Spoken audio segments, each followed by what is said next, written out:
Assalamualaikum dan salam sejahtera. Bersua kembali dalam rancangan 2030 bersama saya, Dr. Jeniri Amir. Isu berkaitan dengan internet, digital, komunikasi, multimedia, ekonomi digital merupakan isu yang penting dalam negara atau negeri menuju ke tahun 2030. Kerana soal komunikasi dan multimedia akan beri dampak atau kesan besar terhadap kualiti kehidupan rakyat di negara ini dan negeri ini khususnya. Jadi untuk memperkatakan apakah rancangan kerajaan negeri Sarawak khususnya di bawah SMA untuk memastikan Sarawak dapat berdiri sama tinggi dari segi komunikasi, multimedia dan sebagainya, bersama-sama kita kali ini ialah Dr. Zaidi Razak. Saya amat gembira kali ini Dr. Zaidi dan selamat datang ke 2030. Dan saya nak bertanya secara khusus soal jurang digital luar bandar dan bandar. Apa langkah SMA untuk memastikan jurang digital ini dapat dirapatkan? Bismillahirrahmanirrahim. Assalamualaikum warahmatullahi wabarakatuh, Dr. Jeneri.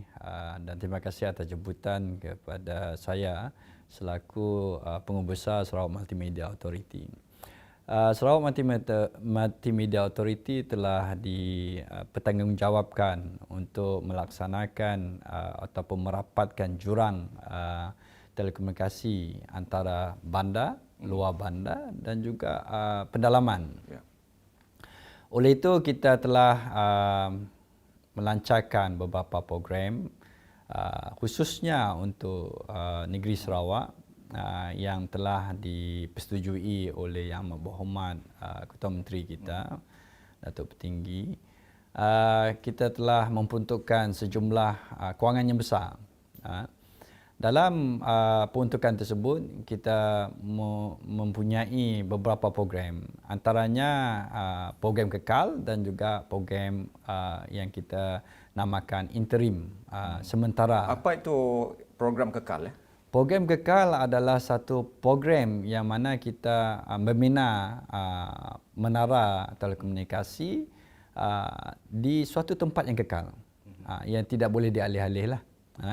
Dan menara tersebut apabila dibina, sebelum dibina kita akan mencari lokasi yang sesuai dan nyata apabila kita ingin menghubungkan bandar dan luar bandar, teknologi yang terkini yang paling cepat adalah gentian optik. Tapi untuk menghubungkan bandar dengan luar bandar menggunakan gentian optik terlalu mahal. Jadi apa alternatifnya? Alternatifnya seperti mana telah dilaksanakan dahulu dan juga dan teknologi tersebut masih lagi berguna adalah dengan kita menggunakan gelombang mikro untuk penghantaran data daripada bandar dengan luar bandar. Jadi untuk menghantar data daripada luar bandar dengan bandar, kita perlu mempunyai perancangan yang rapi. Perancangan tersebut yang paling penting adalah ianya mesti mempunyai line of sight. Line of sight maknanya kita boleh daripada satu tower kepada satu tower kita boleh nampak. Walaupun kita jaraknya berapa agaknya? Dari menara ke satu menara kita satu menara ke satu menara untuk microlink ia boleh mencecah lebih daripada 20-30 km untuk microlink. Tapi itu untuk menghubungkan tower menara dengan menara. Tetapi untuk teknologi akses capaian, kita hanya boleh ada 2G, second generation, we have 3G, and also kita ada 4G. Bergantung kepada spektrum yang kita gunakan. Right? Kalau 4G kemungkinan lebih kepada 3 kilometer kepada 5 kilometer untuk akses. Jadi menjawab kepada soalan Dr. Jenery, bagaimana kita dapat merapatkan jurang telekomunikasi antara luar bandar dengan bandar. Apa yang kita lakukan adalah yang kekal dengan sementara. Yang sementara itu apa tadi? Okey. Yang sementara kita telah melancarkan 3 inisiatif. 3 inisiatif dong. Yang pertamanya adalah yang kita panggil Sarawak Linking Urban, Rural and Nation. Yang kita secara ringkasnya kita gunakan saluran, nama saluran. Kita ada 200 lokasi yang kita akan install dengan menggunakan VSAT, Very Small Aperture Terminal VSAT, yang mana ia boleh dialih-alih dengan menggunakan teknologi satelit. Dan kita juga mempunyai satu lagi inisiatif yang kita dalam Englishnya adalah Fixed Wireless Access. Maknanya ia merupakan satu Wi-Fi yang besar. Wi-Fi yang besar yang boleh memberi liputan kepada beberapa kampung mulai menggunakan struktur yang sedia ada. Dan ianya dan yang ketiga adalah di mana kita kita namakan sebagai Wi-Fi kami.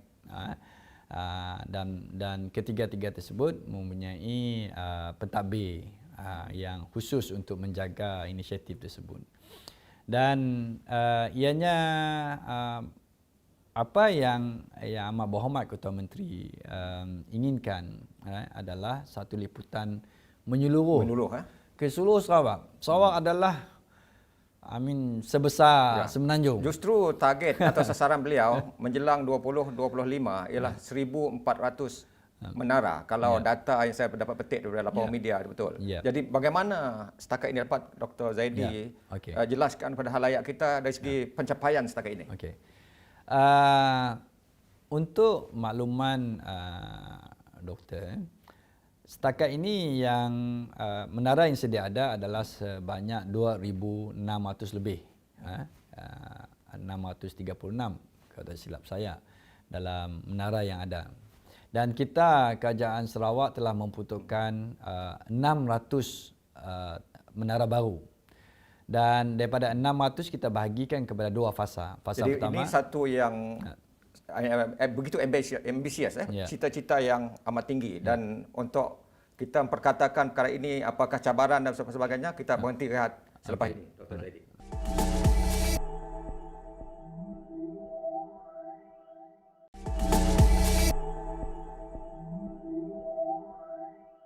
Baik, Dr. Zaidi, sebelum kita berhenti rehat tadi, kita memperkatakan soal impian besar yang begitu ambisius oleh Kerajaan Negeri Sarawak untuk merapatkan jurang digital antara luar bandar dengan bandar. Justru kerajaan berusaha untuk membina sekitar 1,400 menara telekomunikasi menjelang 2025. Jadi dapat Dr. Zaidi jelaskan dengan lebih lanjut lagi perkara ini? Untuk memang kita perlu bercita-cita. Kalau tidak ada bercita-cita, kita tak ada matlamat kehidupan. Justru dalam perancangan kita mempunyai perancangan yang kukuh dengan adanya kemahiran yang kita ada, anak-anak Sarawak yang telah berkhidmat dalam telekomunikasi, kita telah merancang untuk peruntukan yang kekal. Kita berkelakar bercakap lah. 1,400 menara baru.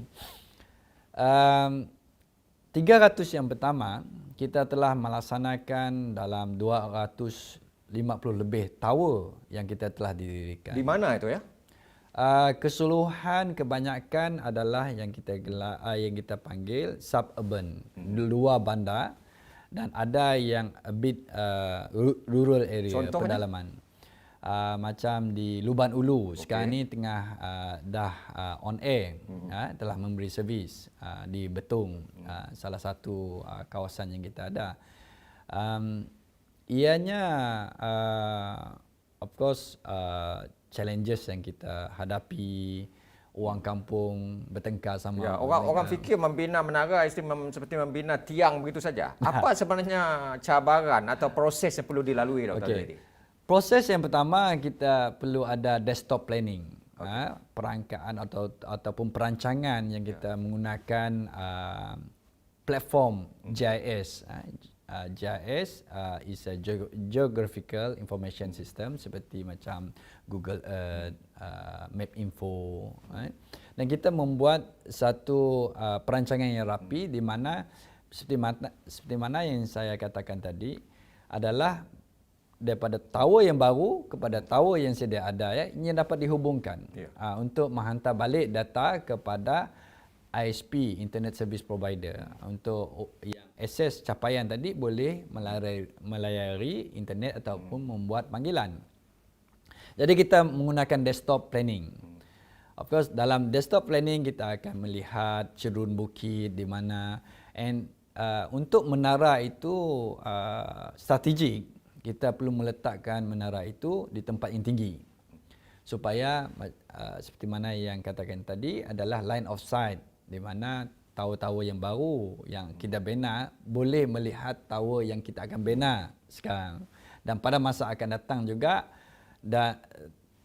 Dan strategik, tempat yang strategik ini merupakan yang kita panggil become a collector. Tower-tower banyak berhubung dan boleh mempunyai satu collector yang strategik. Dan of course kita hanya melihat di segi desktop planning. Yang sebenarnya berlaku di bawah apa ada masalah ataupun kekangan yang dihadapi. Apabila kita pergi ke rural, ke tempat yang kita telah kenal pasti, bentuk muka bumi ini akan berubah. Bukan seperti yang dalam gambaran dari atas kertas ataupun dari desktop. Kertas, Kadang-kadang kita pergi, niat-niat bukit dah, saya ada bukit lagi dah. Saya ada bukit lagi, ataupun tanahnya sesuai. Alright. Kemungkinan tanahnya adalah tanah payak. Dan kita terpaksa meletakkan membuat satu penjajaran semula, realignment kepada tower tersebut. Ini mengambil masa lagi. Ya, kita di Kuching. Kawasan yang kita nak pergi kemungkinan 2-3 hari boleh sampai. Dan apabila berlaku tersebut, kita terpaksa berhubung dengan SMA di Kuching dan kita perlu membuat satu perancangan semula.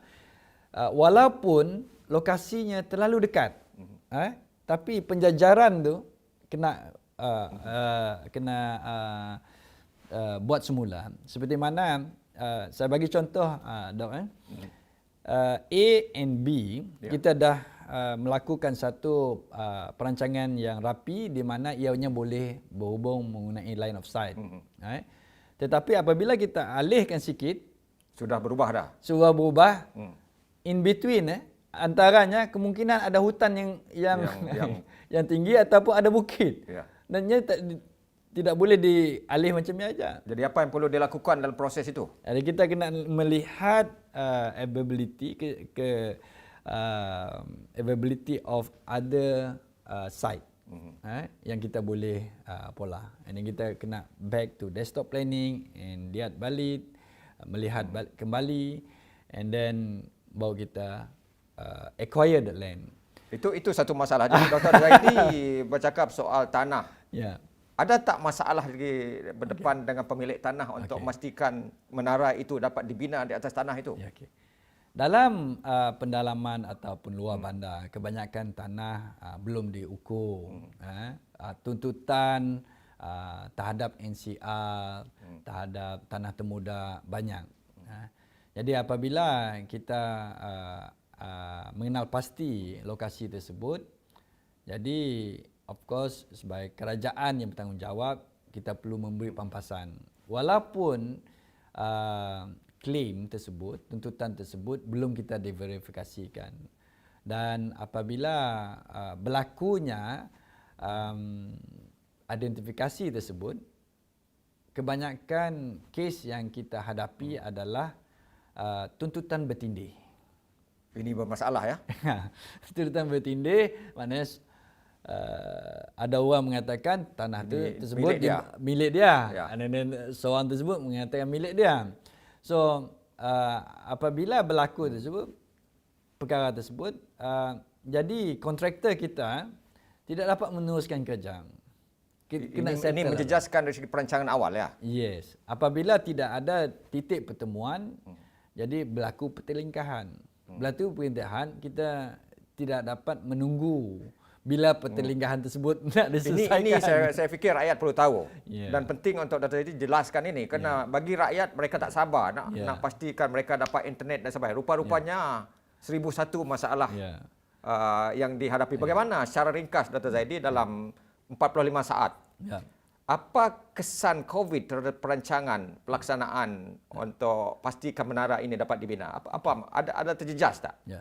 Apabila COVID pandemik melanda kita, Dok, apa yang kita lakukan adalah kita perlu mengikuti prosedur-prosedur yang telah ditetapkan oleh SDMC.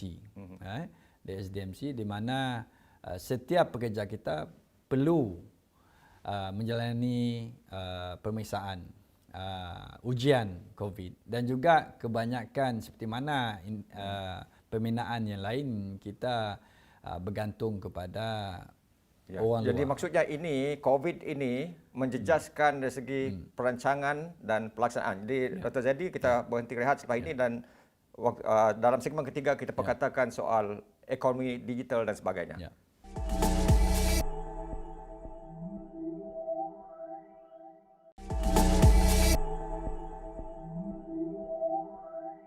Bersama tetamu kita pada hari ini adalah Dr. Zaidi Razak, pengurus besar SMA. Jadi Dr. Zaidi, sebelum rehat kita ada mengupas soal cabaran, soal masalah dan sebagainya. Soal tanah dapat terus lanjutkan perbincangan ini. Dalam soal tanah yang tadi kita mengatakan tentang pemilikan tanah. Sekarang ini apabila kita dah mengenal pasti lokasi, cara kita nak pergi ke lokasi tersebut. Banyak kes yang kita jumpa adalah katakanlah yang lokasi tersebut adalah second lot. Lot kedua ia di atas bukit. Lot pertama dimiliki oleh orang lain. Jadi lot pertama si mau atau tidak mau memberi akses kepada kita. Dan mengenakan macam tol lah. Macam tol. So bagaimana cara selesaikan ini? Cara selesai perbincangan, kita menghuraikan apa keuntungannya kalau menara ini ada ya. Kita memberi penerangan kepada mereka. Menara tersebut adalah menara yang kekal dan ianya memberi kebaikan dalam masa jangka yang panjang. Apa kebaikannya? Ini saya fikir rakyat perlu faham dan pemilik tanah perlu faham. Apa kebaikan kepada rakyat di situ dan juga di seluruh Sarawak kalau menara ini sudah dibina nanti? Kebaikannya terlalu banyak. Yang pertama menghubungkan kita kepada dunia luar. Yang kedua, kita boleh mendapat satu akses kepada lautan ilmu yang banyak daripada internet dan juga apabila kita berniaga, kita boleh mendapatkan akses ataupun melebar luaskan pengaruh kita atau perniagaan kita keluar dunia. Sebab tu yang kita katakan dalam pandemik COVID ni, orang baru melihat bahawa cyber alam maya ni adalah memberi kelebihan kepada kita untuk perhubungan. Itu yang kita perlu berbanding dengan cara fizikal. Fizikal. Dan ianya bukan untuk generasi, hanya untuk generasi kita. Generasi anak cucu kita apa semua.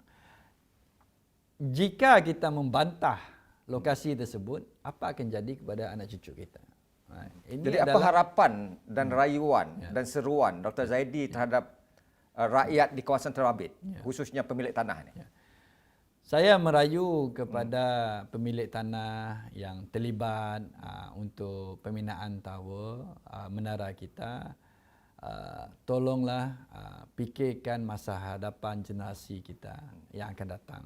Jangan kita fikirkan generasi kita, hanya generasi kita sahaja yang kita perlu fikirkan.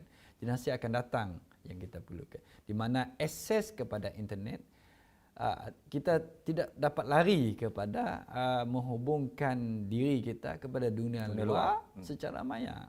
Ini saja jalan terbaik untuk kita dapat memastikan anak muda, generasi muda, pelajar sekolah dapat menikmati akses kepada internet. Ya. Jadi Dr. Zaidi bercakap bagi kebanyakan orang, menara ialah menara. Ya.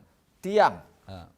Jadi saya sendiri nak tahu apa sebenarnya yang perlu aksesori macam kereta lah. Ya. Mesti ada aksesori dia. Tolong jelaskan hal ini. Saya hanya memberi analogi yang secara ringkas. Kita ada tiang telefon dulu kan. Kita ada tiang telefon, kita ada wayar telefon. Dan untuk menggunakan wayar telefon kita kena ada telefon rumah dulu. Sekarang ni kita ada menara. Dan kita perlukan peralatan di atas menara tersebut. Dan saya amat prihatin untuk kita meletakkan perkakasan tersebut di menara tersebut. Kita juga perlu melalui proses procurement, perolehan kerajaan. Tenda dan sebagainya terbuka. Tenda terbuka yang selalu ditekankan oleh Yang Amat Berhormat Ketua Menteri kita supaya ada accountability. Dan untuk membuat tender tersebut perlu melalui proses spesifikasi, engagement dengan vendor, pengeluar dan juga pemain taruh kita di state. Dan antara pemain taruhnya apa? Macam Celcom, Digi, Maxis, U-Mobile merupakan pemain taruh yang besar di negara kita. Dan bagaimana perkakasan tersebut boleh menyediakan satu platform kepada mereka untuk memberikan servis atau perkhidmatan. Baik, kembali kepada soalan saya tadi. Di atas tiang tu apa yang aksesori kemudahan yang perlu ada di situ? Yang dipanggil sebagai kuali dan sebagainya yang disebut oleh Ketua Menteri tu. Mesti ada antena. Alright, antena supaya apabila kita on telefon kita ada net signal. Alright, dari segi antena. Baik. Another equipment yang perlu ada adalah antara tower dengan tower. There is a kuali yang kita ada. Kuali untuk berhubung antara tower supaya apabila kita melayari internet daripada telefon kita, permintaan daripada telefon kita secara digitalnya akan disalurkan kepada menara yang lain. Supaya menara yang lain ini untuk boleh menghantar data itu kepada internet service provider. Dan apabila permintaan tersebut telah ditunaikan dan barunya tindak balas ataupun maklum balas daripada ISP pergi kepada telefon kita. So, di tower tersebut kita ada power generator, kita ada what we call is base terminal station, BTS, kita ada antena, kita ada microwave tadi ya. Jadi dalam keadaan yang biasa, yang tidak ada masalah, untuk membina menara itu sampai kemudahan peralatan itu semua ada berapa lama agaknya selesai? Jika kita dibenarkan untuk tidak mengikut procurement kerajaan, sebab apa yang kita pelajari procurement kerajaan adalah untuk accountability. Kita tidak juga mau dituduh menyeleweng. Right.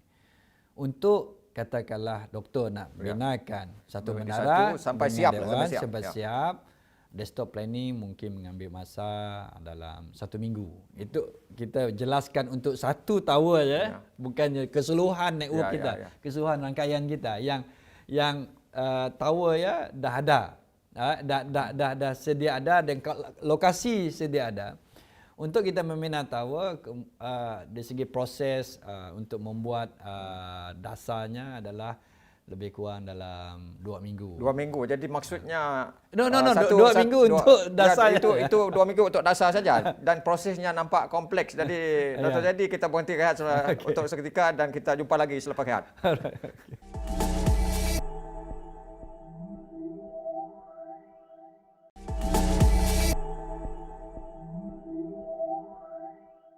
Bercakap dengan Dr. Zaidi ini, saya fikir kita patut bagi dia satu jam. Begitu banyak nak diperkatakan Dr. Zaidi. Ya. Sebelum kita berhenti rehat tadi kita perkatakan tentang prosesnya. Prosesnya tidaklah semudah yang dijangkakan oleh ramai orang. Prosesnya begitu rencam, begitu kompleks, dan perlu ditekani apatah lagi dengan keadaan COVID-19 ini. Dapat Dr. Zaidi huraikan lagi tentang apa prosesnya itu ya? Of course, proses seperti mana yang saya katakan tadi, jika lokasi telah dikenal pasti, tidak masalah lokasi, cuma membina menara dan kita boleh membuat pemolehan secara cepat. Right? Prosesnya apabila menara telah dibina, tempoh menara tersebut maksimum kita boleh katakan 3 minggu. 3 minggu. 3 minggu. Kalau ada masalah? Kalau ada masalah seperti mana COVID, pekerja tidak dapat pergi ke site, mungkin dia berlarutan material kita untuk pembinaan, mungkin berlarutan sampai 3, 4, 5 bulan untuk satu menara. Dan lokasi tersebut memang cantiklah. Alright, di atas bukit, tidak ada tanah runtuh. Almost everything perfect lah. Perfect. And then lepas kita membina menara, kita perlu membuat perolehan untuk equipment tadi ya. Alright. Dan apabila perolehannya ada, then kita perlu melihat sama ada ianya boleh di connect ataupun kepada power supply yang berdekatan. Jika tidak, kita perlu ada perolehan yang lain, solar dan juga generator. Dan apabila semua equipment tadi telah disediakan, dan kita perlu melihat konfigurasi. Konfigurasi untuk Celcom lain, untuk U-Mobile lain, untuk Maxis lain, dan ianya digabungkan dan kemungkinan ada 2 ataupun 3 minggu diperlukan untuk kita realign atau memastikan supaya konfigurasi tersebut dapat memberi khidmat kepada rakyat. So, jadi bukannya kita ambil tower, engkah semia aja. Macam itu saja. Letak macam itu saja dan on. Tak. Tadi kita bercakap tentang perancangan dari segi interim untuk selesaikan sementara. Apa itu? Okey. Dalam kajian kita, dalam apabila kita membuat perangkaan, terdapat lebih daripada 1,000 lokasi penempatan yang kita belum belum ada coverage, liputan telekomunikasi. Dan Kerajaan Sarawak apabila COVID melanda, sebelum COVID melanda pun kita dah ada perancangan, dan kita apabila COVID melanda dan demand ataupun permintaan daripada rakyat Sarawak, kita telah melaksanakan 3 inisiatif yang seperti mana yang saya katakan tadi adalah saluran 200 lokasi yang kita akan tempatkan VSAT kita. Kita ada fixed wireless access yang merupakan wifi yang besar, dan juga kita ada another wifi using VSAT yang kita panggil wifi kami. Jadi apabila kita melihat keseluruhan Sarawak, amat bukan saya katakan mustahil, tetapi kos untuk kita memberi liputan yang sehingga 100% banyak terlalu tinggi nilainya, terlalu tinggi perbelanjaannya nanti apa semua. Tapi kita cuba juga instead of kita Sarawak, perancangan Sarawak, Kerajaan Sarawak, kita juga telah memberi ataupun request membuat permintaan kepada MCMC supaya lokasi-lokasi yang lain juga diberi tumpuan. Dan untuk itu dalam peruntukan program jendela oleh Kerajaan Persekutuan di bawah kelolaan kendalian MCMC, Kerajaan Sarawak telah diberi peruntukan 636 menara baru. Lepas tu bila dicampur Dengan lebih kurang 1,004. Ya. Jadi pasti yakin dapat mencapai 1,004 menjelang 2025? InsyaAllah. Sebab semua program tersebut tengah berjalan. Dalam jendela program, request for proposal ataupun registration of interest telah ditutup semalam, dan pemegang taruh ataupun syarikat-syarikat yang berminat boleh menghantar proposal, kertas cadangan mereka bagaimana mereka boleh melaksanakan 636 tower yang kita sebagai Perusahaan Jaya Komunikasi juga di Sarawak, kita telah meletakkan 2020 untuk tower tersebut memberikan perkhidmatan. Itu yang kita lakukan. Itu 1,400 menara baru adalah untuk kekal. Dan yang apabila interim solution ni, apabila telah ada yang kekal, maka interim solution akan dipindahkan kepada tempat-tempat baru yang untuk melebar luaskan liputan kita. Melangkah ke hadapan, Ya. apa inisiatif lain atau langkah-langkah lain yang bakal diambil oleh SMA untuk memastikan sasaran, impian dan harapan kita untuk menjadi negeri maju dapat dicapai? Okay. Dalam negeri maju seperti mana yang kita lihat di akhbar-akhbar, salah satunya adalah liputan internet yang cepat, yang meluas. Jadi kita mempunyai perancangan dari segi Pen Borneo fiber, daripada Coastal Road fiber, dan semuanya telah kita rancang. And then sebilangannya kita telah melaksanakan projek tersebut seperti reka bentuk. Dan of course secara pastinya yang kita untuk melangkah ke hadapan adalah penggunaan internet tersebut. Janganlah apabila ada internet diguna untuk Facebook saja. Apa sepatutnya dengan ada internet, kemudahan-kemudahan komunikasi multimedia, apa yang sepatutnya dilakukan oleh rakyat bagi memastikan mereka dapat betul-betul meraih manfaat, Dato' Jadi?